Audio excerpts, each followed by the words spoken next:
A man is running through Sherwood Forest, and the Sheriff of Nottingham is coming for him with an army. Not a posse, an army. This outlaw has spent years in these trees. He has a band of men, a price on his head, and a knight in a nearby castle who hides him when the soldiers close in. You already know this story. The forest, the sheriff, the outlaw. You have seen it in a dozen films, and you know how it ends. The outlaw wins, because the outlaw is Robin Hood.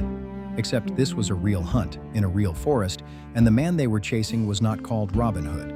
His name was Roger Godberd. And when they caught him, the charges were nothing like feeding the poor. One of them was murder. So here is the question this whole video is going to chase.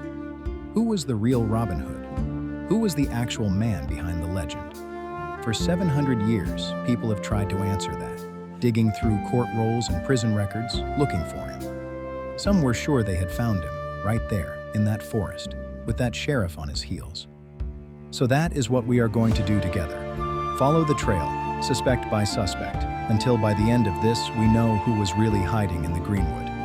I will tell you now, the answer is not the one I went looking for, because the deeper you dig, the more the question itself starts to look wrong. Chapter 1. The Legend That Wasn't There.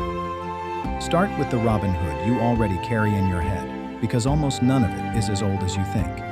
A nobleman, robbed of his lands, hiding in Sherwood Forest. He steals from the rich and gives to the poor. He loves Maid Marian. He drinks with Friar Tuck. He humiliates the Sheriff of Nottingham, while good King Richard is away at the Crusades. Every piece feels ancient, like it all arrived together, fully formed from the Middle Ages. It didn't. If you take the legend apart and date each piece, it falls into layers, and the layers are centuries apart. The oldest solid trace of Robin Hood is a single line. Around the year 1377, a poet named William Langland wrote a poem called Piers Plowman, in which a lazy character admits he cannot say his prayers, but he does know the rhymes of Robin Hood. That is the earliest clear sign. And the songs were already old by then, passed mouth to mouth before anyone bothered to write them down. Go looking in those oldest songs, and the first thing that breaks is the map. In the earliest ballads, Robin Hood does not live in Sherwood Forest. He lives in Barnesdale, a patch of woodland in South Yorkshire, miles to the north. The Sherwood connection is so late that the first place in Sherwood named after Robin Hood doesn't show up until around the year 1700. The forest you picture is not the forest the first storytellers pictured. The man himself is next. In those early ballads, he is not a lord. He is a yeoman, a common freeman, somewhere between a peasant and a knight. Nobody robbed him of an earldom. He has no title to lose, and the part everyone thinks is the whole point barely exists yet, robbing the rich to give to the poor. In the oldest stories, it is hardly there. The early Robin and his men look a lot more like ordinary armed robbers, the kind of men villagers were afraid of, not a charity in green tights. That part was pinned on much later, and we will get to exactly when. Maid Marian and Friar Tuck aren't in the oldest ballads either. They walked in later, out of village May festivals. King Richard and Prince John got bolted on too. The earliest texts just mention a king named Edward. No crusade, no wicked brother. So peel those famous layers back, and what is left is smaller and rougher than the hero on the movie poster. A common outlaw, a yeoman, robbing and fighting in a northern forest, with the law on his heels. That is where an honest search has to start, not with the noble earl of the later legend, but with the outlaw in the trees. So, was there a real man down there, under the songs? A flesh and blood outlaw the first storytellers had actually heard of. For one candidate, the answer looked, for a long time, like a solid yes. He is the reason some historians believe the whole mystery is already solved. Chapter 2. The Prime Suspect. His name was Roger Godberd, and on paper he is the best flesh and blood match anyone has ever found. He was born in the 1230s in a village called Swannington in the middle of England. Not a peasant, not a lord either. He held land as a tenant, the kind of middling countryman who owns enough to have something to lose and not enough to be safe. And from the start, the records show a man who reached for a weapon when the law was in his way. In one early dispute, he leased out a manor, then simply threw the tenant off it by force and ignored the court summons. Then England tore itself in half. In the middle of the century, the barons rose against King Henry III, led by a man named Simon de Montfort. For a while, Montfort actually ran the country, having captured the king himself. Roger Godberd threw in with the rebels. He picked a side in a civil war, and he picked the losing one. On the 4th of August, 1265, at a place called Evesham, the king's forces destroyed Montfort's army.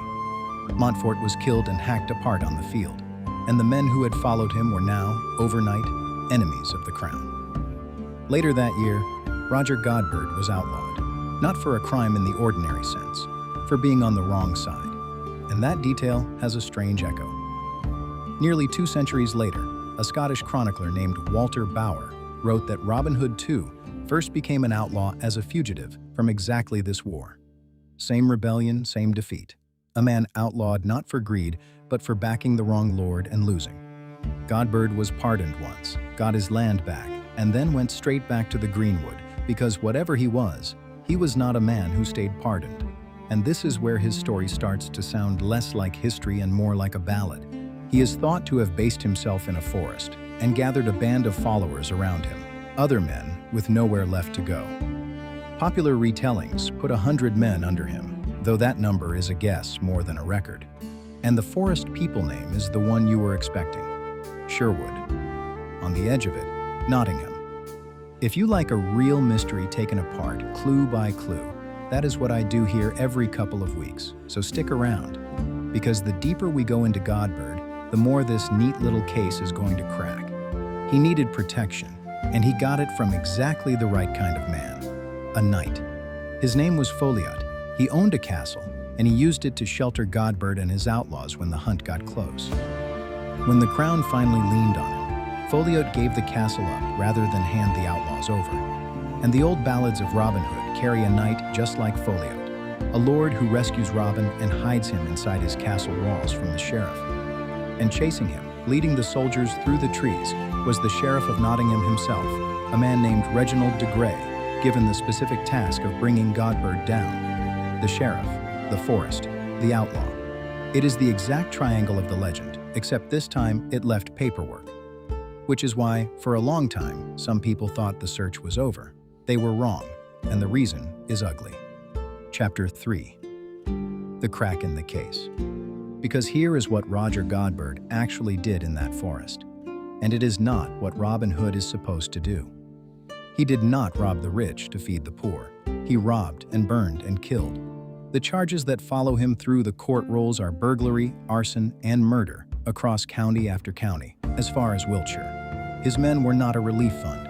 They were a threat, the kind of danger that made ordinary people bar their doors. And then there is the Abbey. His worst recorded crime was an attack on Stanley Abbey. He and his men broke in, took a large sum of money, and in the course of it, they killed one of the monks. The hero of the legend loves the poor and hates only the corrupt and powerful. The real man broke into a religious house and left a monk dead on the floor for a bag of silver. This is the wall every hunt for the real Robin Hood hits. The record hands you a man who fits the scenery perfectly: the forest, the sheriff, the knight, the war, and then has him do something the hero never would. The decorations match, the heart doesn't. There are 2 ways to read that, and neither is comfortable. Maybe Godberd simply isn't the source, and the resemblance is just the ordinary shape of an outlaw's life in that century. Any rebel who lost that war and took to a forest would end up with a sheriff on his heels and a knight to hide him. Or maybe Godberd is exactly the source, and the legend did what legends always do. It kept the forest and the chase and the defiance, and quietly deleted the dead monk. It took a violent man and washed him clean enough to sing about.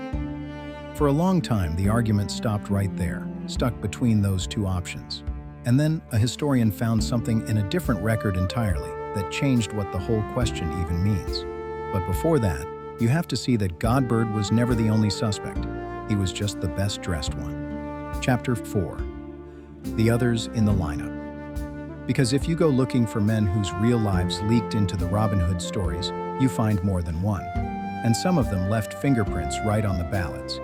The clearest case is Fulk FitzWarin, a real nobleman who fell out with King John and took to the woods. His own written adventures survive from around the same era, and at least two of the tricks in them turn up almost word for word in the later Robin Hood stories. He disguises himself, he ambushes on the road, he plays the hunted man who is always one step ahead. The songs about Robin borrowed from him, plainly.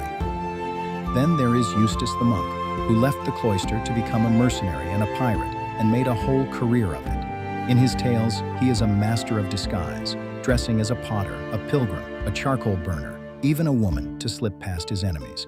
And he does one very particular thing. He stops travelers and asks how much money they are carrying. If they tell the truth, they keep it. If they lie, he takes it all.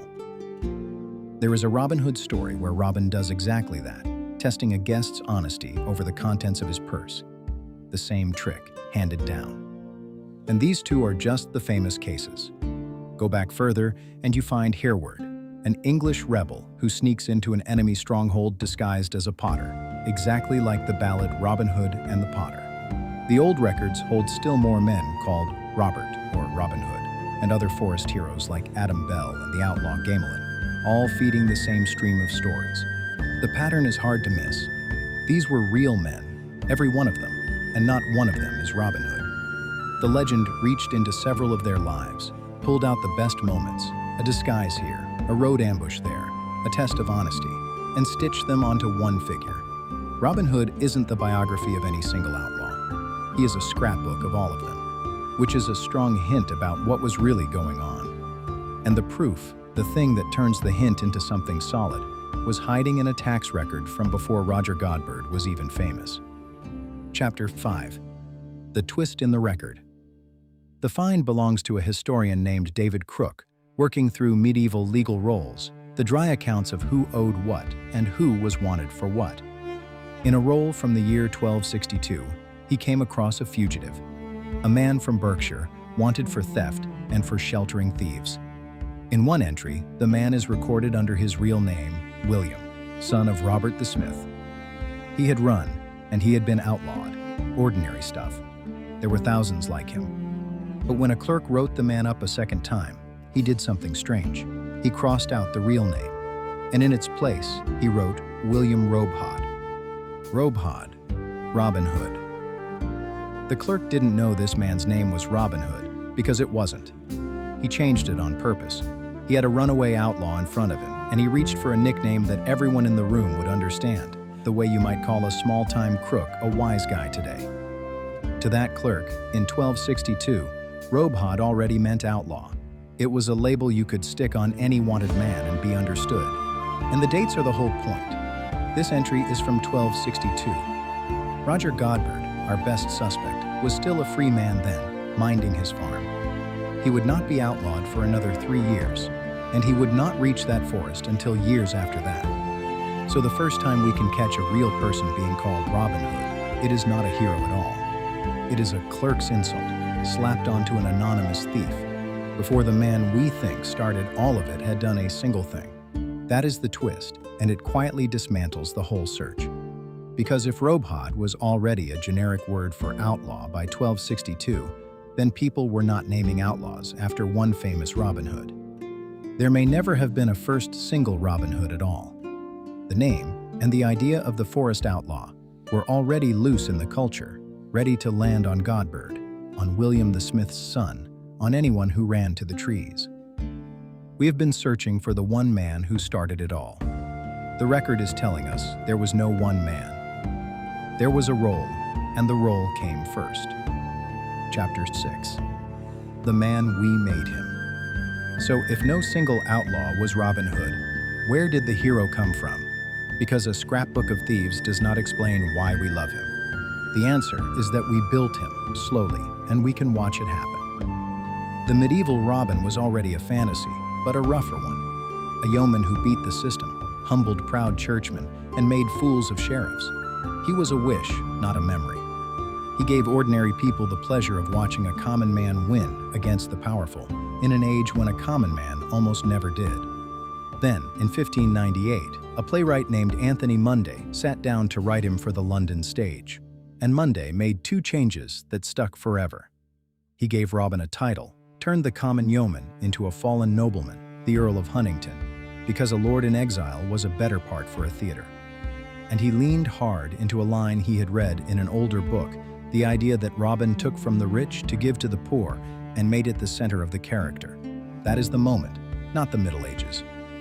1598. A writer, chasing an audience, gave Robin Hood the two things we now think are most essential to him: his noble blood and his generous heart. The parts you would swear are the oldest are among the youngest, and every generation after kept dressing him, the Victorians as a patriot, Hollywood with Errol Flynn's grin and Technicolor tights. Each age reached into the greenwood and pulled out the Robin Hood it needed. Which brings us back to the man running through the forest with the Sheriff of Nottingham and an army behind him. Roger Godberd was caught in the end. He was held in 3 prisons over 3 years, tried in the Tower of London, and, in one of the last twists of his own strange life, pardoned. He went back to his farm. There is an argument that he died there an old man, and another that says he died in a prison cell. Even his ending is disputed. He was not Robin Hood. Neither was William the Smith's son. Neither was Fulk, or Eustace, or Hereward. They were real men who ran to real forests because they had lost, and the law had a word for men like them, and the word had already become a song. We went looking for the face behind the legend, and we found a crowd. And then we found that the legend was never a face at all. It was a costume, and we have been sewing it for 700 years, and the reason it still fits is that it was never cut to fit one man. It was cut to fit the wish that somewhere in the trees there is someone the powerful cannot catch, who takes from them and gives it back to us. Nobody was Robin Hood. That is why anybody could be. I'm Elder Wen. If you want to stand at the edge of another half-true story with me, I'll see you in the next one.